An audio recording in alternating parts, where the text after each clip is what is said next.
Well, we got a minute. I'm gonna buy that truck I've been wanting. Wait, don't you need, like, weeks to shop for a car?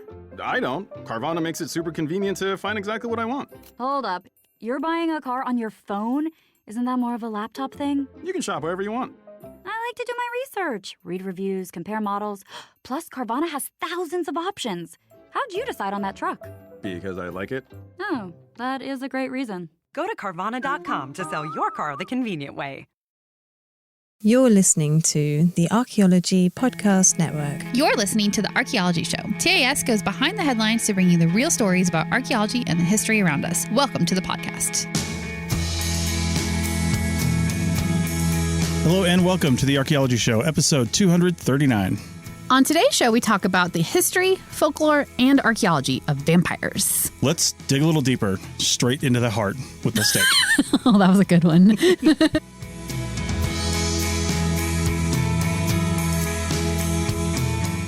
Welcome to the show, everyone, to the spooky edition, the obligatory spooky edition that everybody does of everything this week.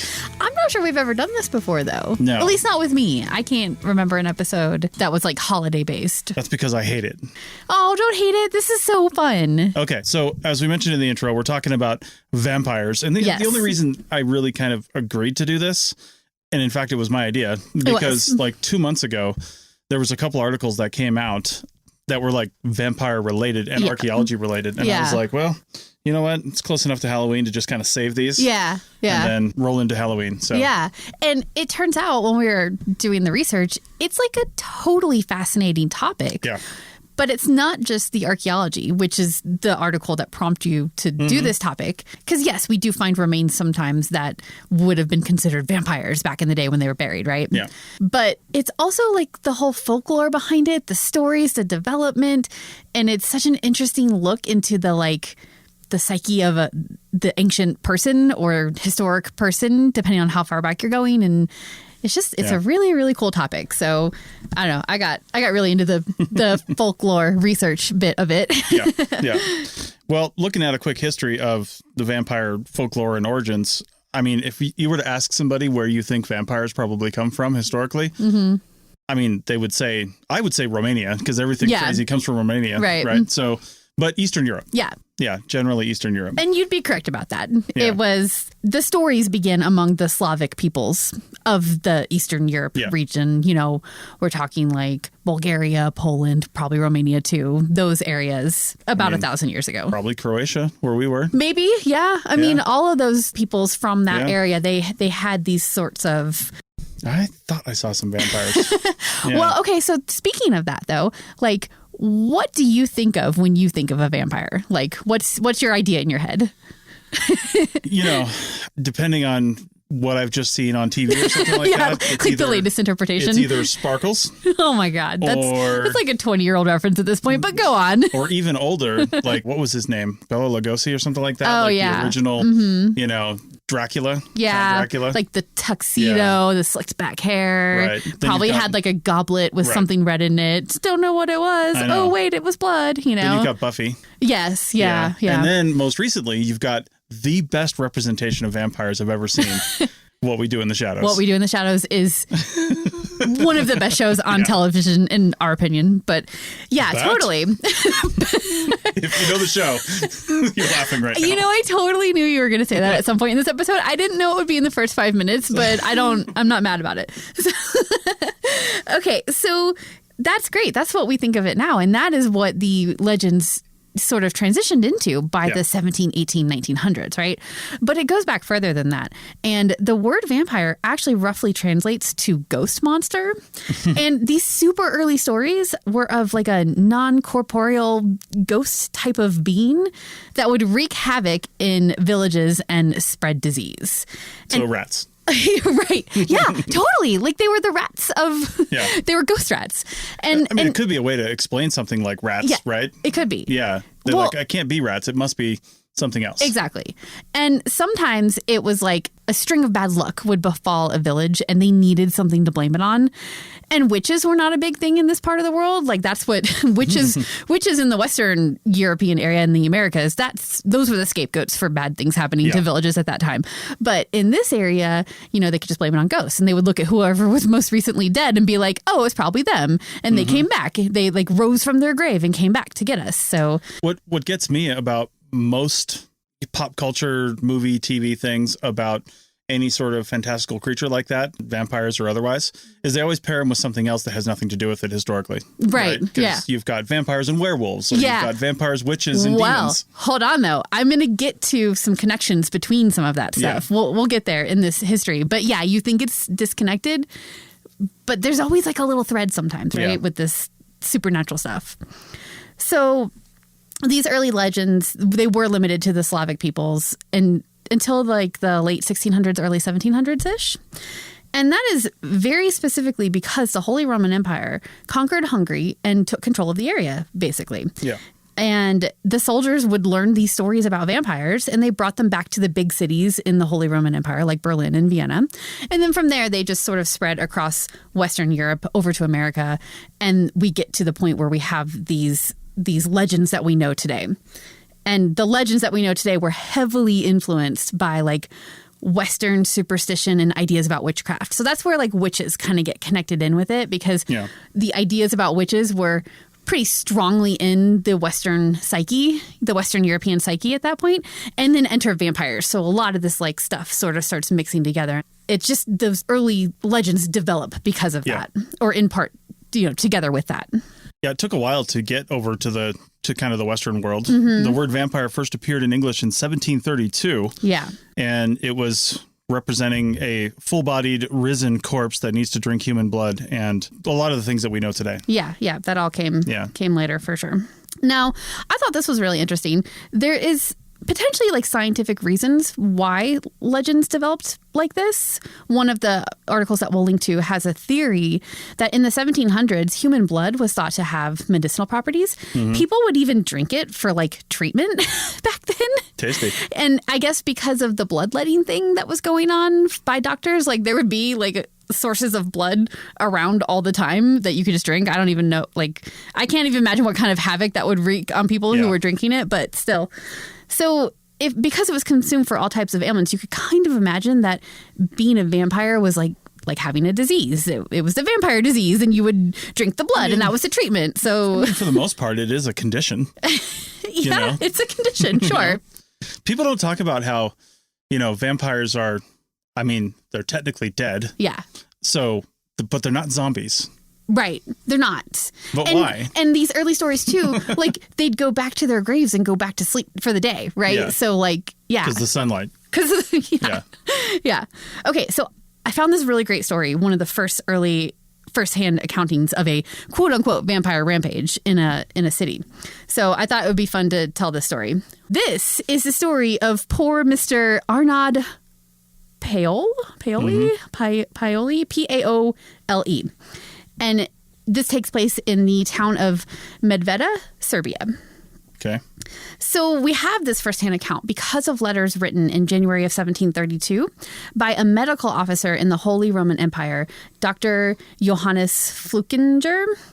And some of the things that he was reporting as part of his medical duties. So he's a physician who's reporting this stuff, that they were exhuming bodies that had not decayed at all. And it was like, what is going on? And also that within these bodies of people that had been dead for several months, they were finding the presence of blood, which in their minds should not have been there anymore. Yeah. And that this blood also was like leaking out of their mouths and noses sometimes. So that was his account of what was going on and why they were probably vampires for those reasons. That would have been fun to find. I know. Well, there's a very good biological reason for it, which we'll get to. But people in the 1700s had no idea what these biological reasons were. So it must be that they gorged themselves on blood before they returned to their graves for the day. Right. So we're going to go back to Arnaud and figure out why these corpses might have had blood coming out of their noses. Because there's a whole story that led up to the point where the officer in the Holy Roman Empire was part of these autopsies going on with these bodies there. So Mr. Arnaud had left Turkey because he was troubled, in quotes, by vampires there. And then he mysteriously died when he got back to his village. We don't know what troubled means. That's all that's written in the letter that we have in the archives. Now, according to the people of the village, he was seen post-death walking around the village, attacking people and livestock. And it was even said that he turned into a dog and was hunting for his prey. So he's also a werewolf. Right. This is the connection between the werewolves and vampires that we're going to get to. So more than 20 people in this village died mysteriously in the months after Arnaud did. And they needed a reason. These people just needed a reason. Yeah. And so they attributed it to him, this first man who died under maybe not suspicious circumstances, but at least, for no reason that they could tell. Right. They attributed the deaths to being attacked by Arnaud or from eating infected livestock meat because he had bitten those animals and then they ate those animals or whatever. So apparently once the villagers ate the infected meat or were bitten by Arnaud, they would start behaving as though possessed by wild beasts. They could adopt a beastly shape or transmit this disease, vampirism in their minds, through animals to an unsuspecting human victim. And that's how this whole thing spread from Arnaud through the rest of the village and through the rest of the people. All right. And they felt like the only way that they could end the reign of terror was to dig up Arnaud and drive a stake through his heart, which by doing that, he would not be a vampire anymore. And when they did that, this is in quotes, they drove a stake through his heart according to their custom, whereby he gave an audible groan and bled copiously. So they dug him up months later and yeah, that's what happened. Right. So you can kind of see how these legends developed when you have a village in a situation like this where people are dying. They don't understand why. They drive a stake through the corpse of one of them and it groans for no reason. There's blood leaking out of orifices. And this is the conclusion they come to, right? Yeah. So the first thing that they think is what caused this whole thing is rabies. They think that there was like modern people today think that this was an outbreak of rabies and that the disease is what killed the villagers. It made them act crazy, people who hadn't died yet. Yeah. Based on what they think vampires look like and acted like, somebody with rabies who would rush at somebody and bite them or tear at them to pass the disease along, like that would seem like that kind of behavior. Also, this is an interesting biological thing. People with rabies will often die from suffocation or cardiac arrest. And this type of death means that blood is less likely to coagulate after death, and hemorrhage is common because of that. And that results in slower decomposition, all Makes of that sense. together. So, yeah. There's a whole field, and I don't know if it would encompass all this, but paleopathology is looking at bones and other evidence if you have it, but usually just bones of people a long time ago, not necessarily 300-400 years ago or 1,000 years ago, because it's paleopathology, but I don't know if they call it historic pathology or something else like that. Because that's what you're talking about. You know, is the pathology. You look at these historic accounts. If you have remains, you look at the remains and you just say, okay, well, if that were to happen today, this would be the effect on the body. Yeah. And they just look at all the things that could cause that effect. And then they just basically put all these things in columns, and where it matches up, you've got one thing that says, okay, so looks like rabies fits all these circumstances. Yeah, and that's exactly why they came to that conclusion for this. It's such an interesting field, really. Yeah. And with an area where you have firsthand accounts, because this is all coming from letters that were written back and forth, so even though it might not be accurate, it is accurate to what that person thought was going on at the time, Yeah, and at this time in the Slavic stories, they didn't have a distinction between vampires and werewolves. Werewolves become vampires when they die, which is crazy. And that's more evidence for the rabies connection, since wolves spread rabies to humans. Yeah, so that's why we've got this sort of beastly thing sort of intermixed with vampire stuff, and it's not really separated the way it is today. Although, wouldn't it be interesting to have a story where it's like werewolves are just like walking around living their best life, and then like they die and they become vampires, and like that. So like, son of a. Yeah. Or maybe in that land they want to become vampires. Maybe they do. They ascend to immortality. Who knows? So, of course, the other main reason why these vampire legends developed and then spread across, the northern hemisphere is this lack of understanding of the decomposition process. Yeah. Now, when they talk about seeing the blood at the nose and mouth of an exhumed body, that's actually the beginning of the putrefaction of the organs inside, which then leak out depending on the orientation of the body. It's not necessarily blood. Right. There's a lot of blood in it. It's this like substance that's kind of red or dark brown, you know? Yeah. And a lot of these suspected vampire burials were buried upside down. Yeah. So I guess they couldn't claw their way out.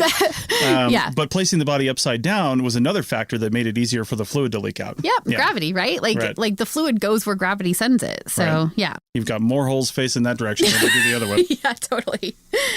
And then, so the other thing, and like we heard in our story about Arnaud, if they drive a stake into the corpse, which was often the way they would stop these vampire like hauntings or whatever, is to dig up the body that they thought started it and drive a stake through their heart or somewhere in their body. But it would make a sound like a groan or a scream. And that is just like the natural release of gases that are created during decomposition that build up inside the body cavities.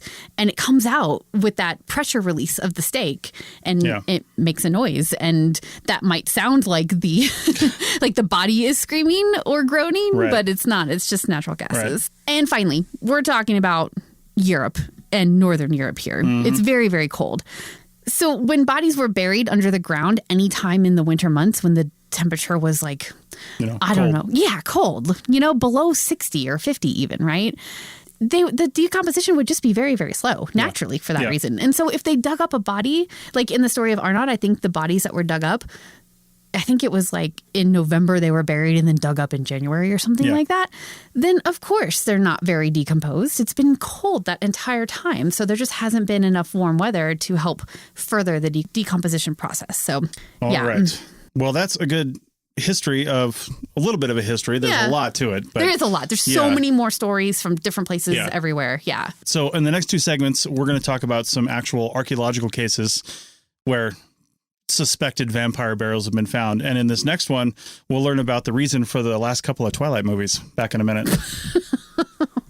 Shop Plato's Closet tax-free August 2nd through 4th for back-to-school styles. We sell the trendy, gently used styles you need to make a difference in the world and in your wallet for back-to-school shopping. Save up to 70% off regular retail prices by choosing recycled styles. Save even more when you shop tax-free this weekend. Make a change that others can respect and repeat. Shop Plato's Closet in North Charleston and West Ashley this year for your back-to-school looks. Plato's Closet, located in West Ashley on Sam Rittenberg Boulevard and North Charleston on Rivers Avenue. Chicken tacos should only be trusted to chicken professionals.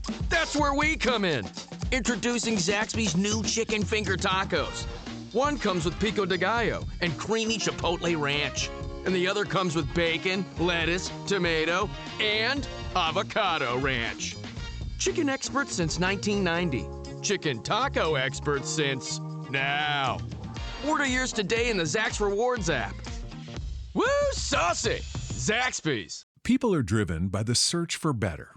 But when it comes to hiring, the best way to search for a candidate isn't to search at all. Don't search, match with Indeed. The hiring process can be slow and overwhelming. Simplify hiring with Indeed. Indeed is your matching and hiring platform. With over 350 million global monthly visitors according to Indeed data, and a matching engine that helps you find quality candidates fast.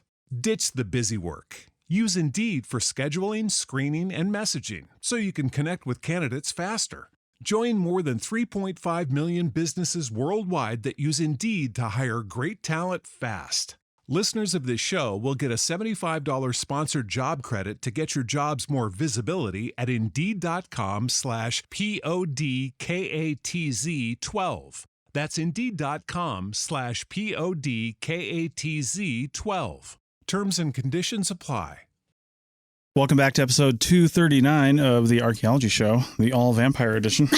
and it's not like, just pop culture for the sake of pop culture. It's actual real stuff. Yeah, totally. Or at least what people thought was real stuff. Yeah, exactly. Yeah. So let's go talk, as we mentioned before the break, about a 17th century vampire child buried in Poland. Mm-hmm. This child was found in the village of Pien, I'm going to say, and it's P-I-E-N, and the N's got an accent on it. Mm-hmm.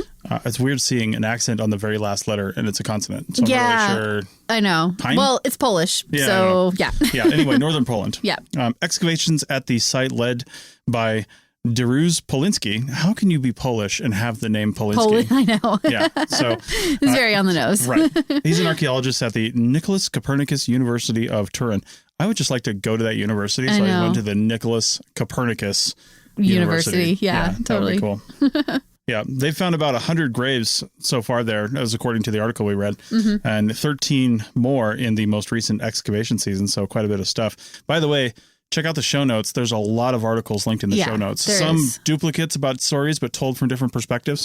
So the nice part about talking about this a couple months after it came out is that we really had a good, solid chunk of reporting to pick from on this. So actually, the very first article that you found was like Merced's son or something like that. And I was like, no. We can do better than that now. So we linked to a couple pretty good articles. That was the first reporting, right? The first one of things out. Yeah, totally. People have hit it since then. The child they found is estimated to be between 5 and 7 years old, and the sex of the child is unknown.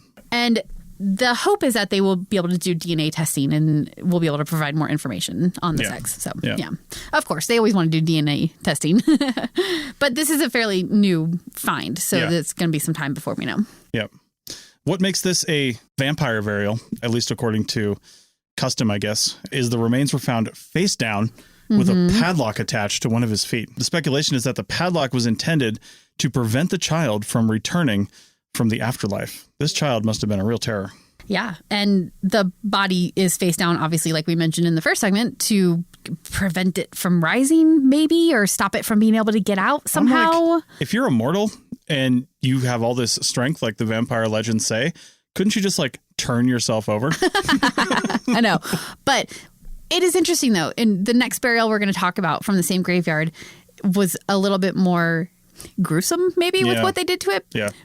But doesn't it make you think that, like, because it was a kid and it was probably a beloved child from a family and they just couldn't bear them to do anything worse than just placing them upside down, you know?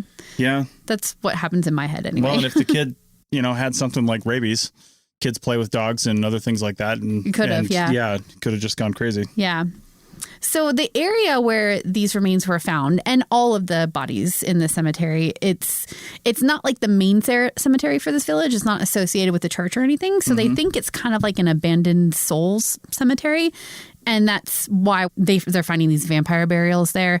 And also people who couldn't afford to be buried at the church would be buried there. So it's kind of a mix of both people not allowed to be at the church graveyard and also people who can't afford to be there. Right. And I'm like, how much does that really matter in the afterlife? Probably not a lot, but sure. Okay.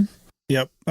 The archaeologist Polinsky said that the modern conception of vampires, as we mentioned in the first segment, originated later, and the term was not even used in this area at that time. Yeah, because we're talking like maybe 100 years before the story that we told in the first segment, I think. So like you can't really call it a vampire. The word wasn't even really a thing yet. Yeah. But they definitely were doing something to these burials. Right. Yeah, but just looking at these burials, the village was clearly trying to protect itself from some perceived threat from the child. Yeah, right? Yeah. They thought I was going to haunt them or come back or something. And it's really sad, too, because, I mean, it's just, this kid probably had some horrific mental disease or some sort of like bacteria or something in his brain or something. And just, made him or her go crazy. And it might not have even been an outward thing, too. Like there's evidence if misfortune befell the village and they needed somebody to blame, it might just be the most recent person to die. Yeah. And if it was that kid, then that might be why they deemed them a vampire. So it might not be any fault at all of the deceased person. Oh, sure. Yeah. So back to this same cemetery and what you were talking about earlier. Yeah. This woman was found with a padlock on her foot. That seems to be a thing. Yeah. I don't know. Like, was it attached to anything? I think it was locked to the coffin, right? Probably. Like it was attached to the coffin, so they thought it wouldn't. You're not going anywhere. Yeah. Yeah. But she also had a sickle across her neck. Yes. So this is where they could take it a step further rather than flipping them over upside down. Yeah. Maybe a bigger threat would be an adult human, and they put the sickle over the neck so that if you try to sit up, you get decapitated. How just kind of barbaric is that, right? The thing I'm taking from this, too, is there's definitely people today that believe all this stuff. Yeah. Right? I mean, people will believe anything. I mean, maybe not a lot of people. Come on. Back then, for sure. But I'm not saying there's a lot, but there's people that believe it. And one of the reasons I would say, well, first off, people just like fantasy and want it to be real. But, I mean, you find a burial like this, and the people that did that were definitely afraid of something. They were. And we're trying to put a scientific spin on it and say, well, it could have been this disease, could have been that, but it presented as this, and they didn't really understand it. Therefore, ... monster. Yeah. Right. Which is 99% probably true. Right. But we're just kind of guessing. Yeah, we have to guess based on the evidence. Yeah. But to them, these things were supernatural and incredibly dangerous. Yeah. Yeah. And it's like, how were they in their worldview even seeing these things to think that way? Like, and how could they like move on with their life when they truly thought a creature like this could be like rising from the dead every night to come and attack them or whatever? Like a quarter mile away, there's a woman with a sickle around her neck sitting in a cemetery. Like, I'm pretty sure I would have cut her up and thrown her into the winds. Oh my God. Yeah. Like, you're not getting buried over here. Yeah. We're going to take you somewhere else. Right. Well, and sometimes these vampire practices were done after the person died. Like I was saying, they just looked for a scapegoat to blame whatever the problems were, whatever misfortune there was. And they would dig people up and like add the padlock, add the stake sometimes, add the sickle in this case of this village, you know? Yeah. It might have been buried with her at the time. I don't know if they mention anything about that context, if they can tell if it all happened at once.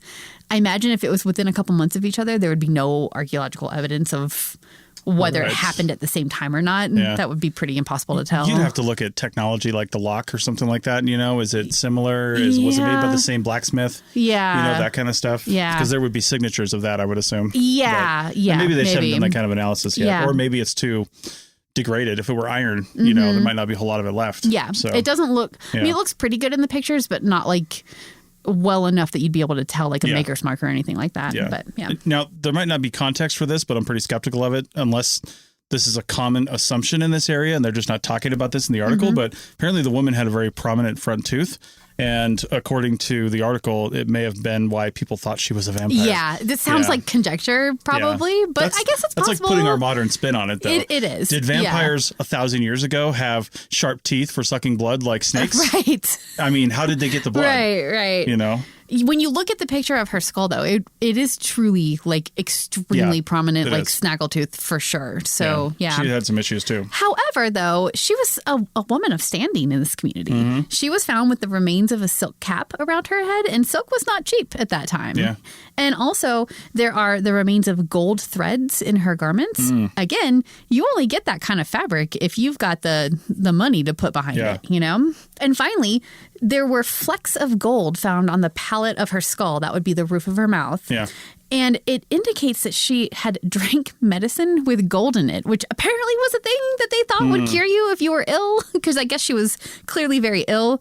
That's the one thing they know for sure about her, is that she was very sick when she died. They just don't know of what or with what. Yeah, all these things show that she had a high social status, but you know, was still dangerous enough to be buried in the Lost Souls graveyard. Which is why I'm like, was she buried in the good graveyard? Yeah. And then somebody decided to blame something on her and they dug her up and moved her to the abandoned souls graveyard and did all the vampire stuff. It would be so interesting to know that. But if it happened within, you know, weeks or months of her dying, I don't know that there would be any evidence for that left. Yeah. There probably wouldn't. Right. So it'd be, All right, well, let's take our last break and talk about, on the other side, more reasons why we're not visiting Poland anytime soon. Back in a minute.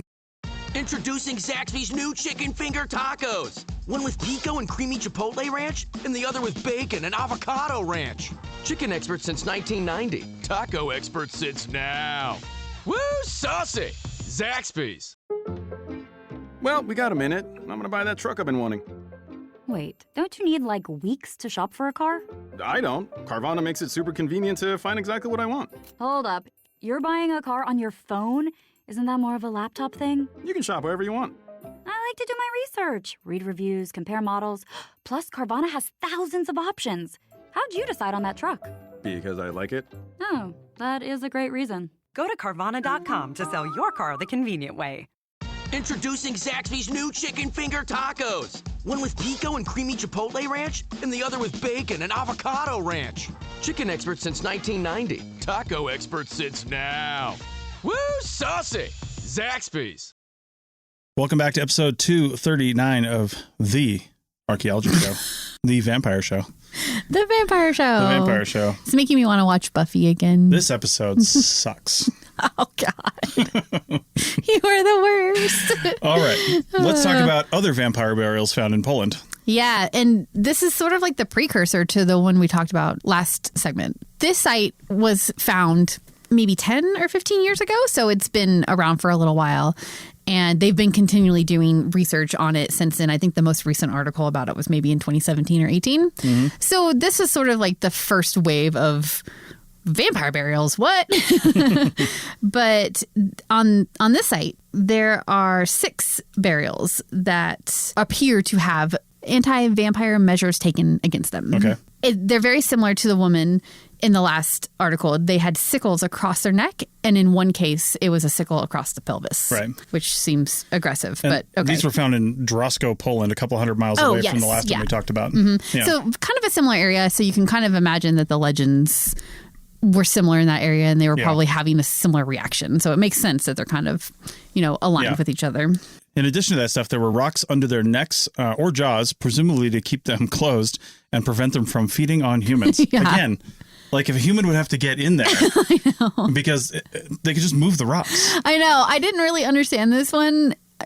There's another one we'll talk about at the end of the segment that's a totally different site. But yeah, I'm like, how could they really stop the jaw from opening? Unless it was like a boulder type of thing where it was like across their neck and it would keep it from opening completely. Yeah. But the cemetery here had so far contained about 333 burials from the 17th to 18th century. That's a lot. Mm-hmm. The initial hypotheses for these particular burials that they thought were vampires were that they were, and again, why? But that they were immigrants, and that's why they were singled out for burial this way. Probably because modern people treat immigrants so terribly, so they just figured that historic people probably did as well. So I mean, you could do what is that called? What is the name of it? When you study the teeth to find out, you know what I'm talking about? Yeah, the strontium isotopes. Oh yeah. Yep, you probably didn't read any further ahead, did you? Yeah, I may not have. Your brain is jumping there. But yes, but that's how you can tell where people are from. Is by those isotopes within teeth. Mm-hmm. Yeah, so that's what the team did. Exactly what you were just guessing, is that they analyzed the ratio of strontium isotopes in the skeletons because different regions will have a different, unique ratio of these isotopes. Right. And of course, they find out that the vampires were locals. They were not immigrants, so they were not singled out because of that being the other thing, the otherness about them, They were singled out for their other weird trait of sucking the blood of their friends. Right.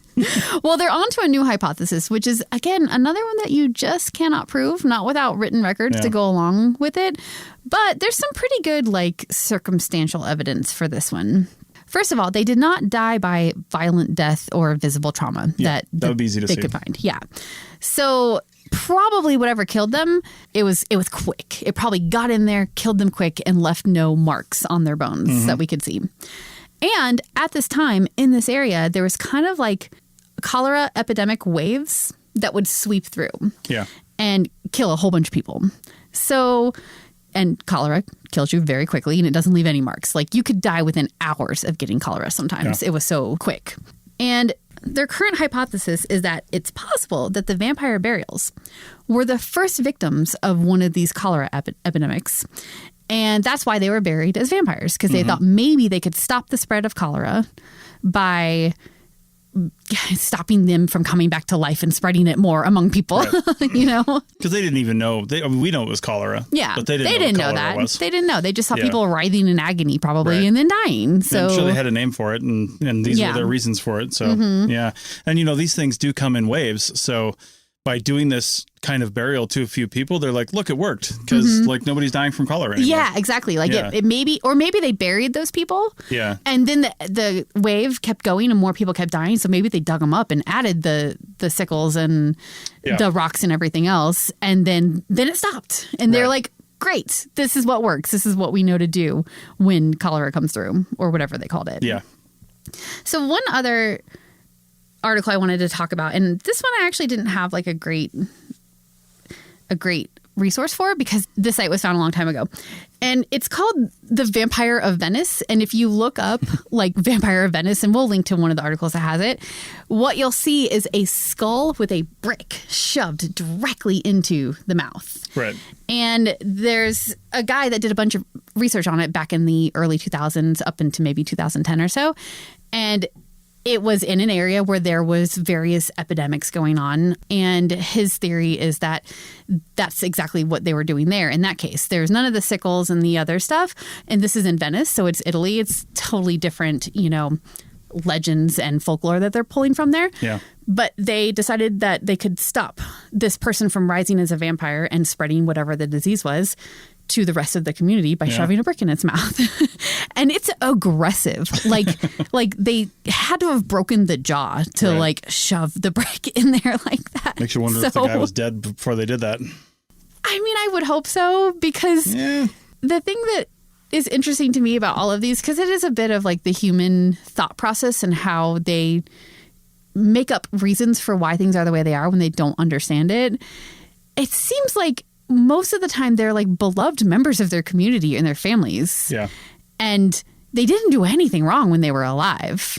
It's just this post-death thing. Yeah. And that's what the problem is. So they might manhandle the bodies after death, but they're not really doing anything to them before they die.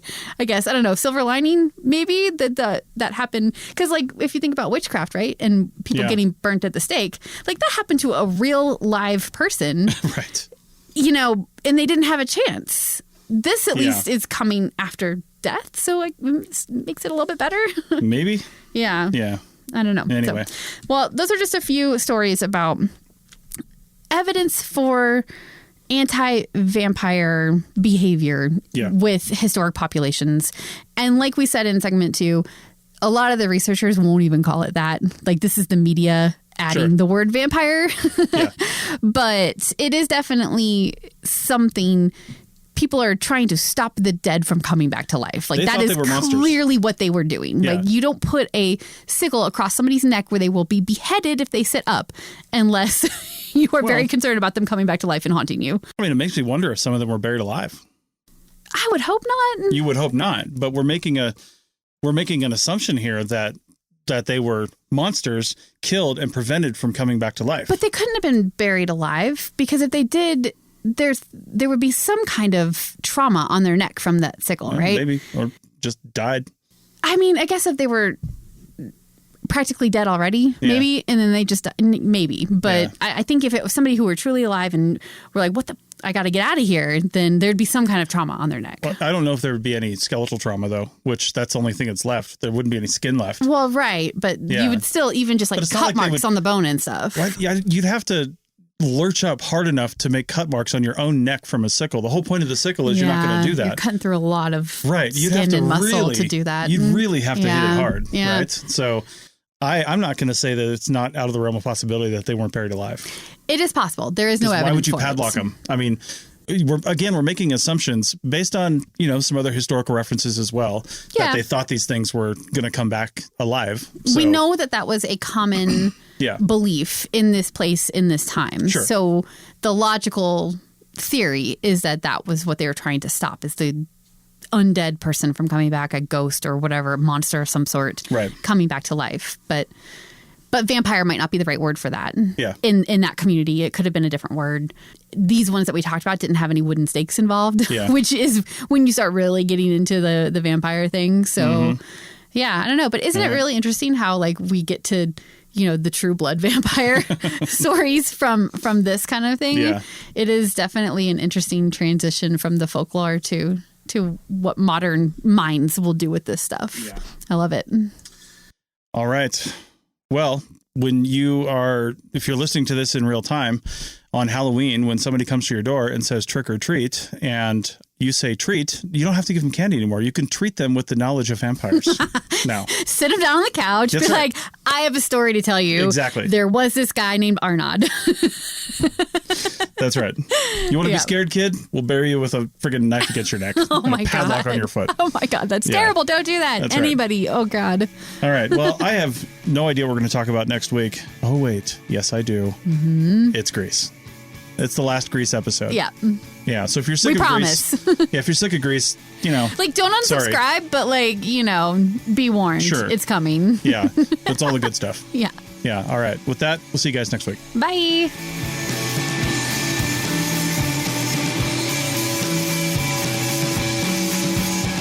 Thanks for listening to The Archaeology Show. Feel free to comment and view the show notes on the website at www.arcpodnet.com. Find us on Facebook, Instagram, and Twitter at ArcPodNet. Music for this show is called I Wish You Would Look from the band Sea Hero. Again, thanks for listening and have an awesome day.